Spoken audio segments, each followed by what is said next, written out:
अहम ख़बर अवां ताईं पहुचाईंदा हलूं। मेहरापुर शहर में बदमनी चोट चढ़ी वई जॾहिं त हथियारबंद अनाज मंडी के वापारी खां 10 लाख रुपया फुर करे विया आहिनि।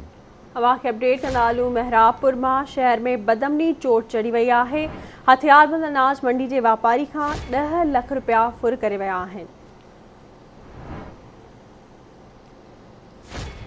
बैंक में रक़म कढाए दुकान ते अची रहा हुआसीं त हथियारबंद रक़म फुर करे विया आहिनि। इहो वापारी जे पुट जो बयान आहे। अवां खे अपडेट कंदा हलूं। ब्रेकिंग न्यूज़ आहे त मेहरापुर शहर में बदमनी चोट चढ़ी वई आहे। हथियारबंद अनाज मंडी के वापारी खां 10 लाख रुपया फुर करे विया। तफ़सील मालूम कंदासीं आकाश कुमार खां। जी आकाश, कहिड़ा अपडेट्स आहिनि?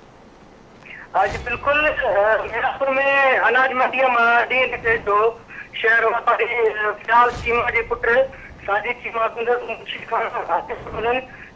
जो 10 लाख रुपया फुर किया। इतना बाद पुलिस देर से पहुंची। वापारी जो चवण हो तो जीअं ही बैंक में 10 लाख रुपया कढाए मंडी में पंहिंजी दुकान ते अची रहा हुआ। हथियारबंद 10 लाख रुपया फुर करे विया। जी ठीक है आकाश कुमार, वॾी महिरबानी अवां जी तफ़सील खां आगाह करण लाइ।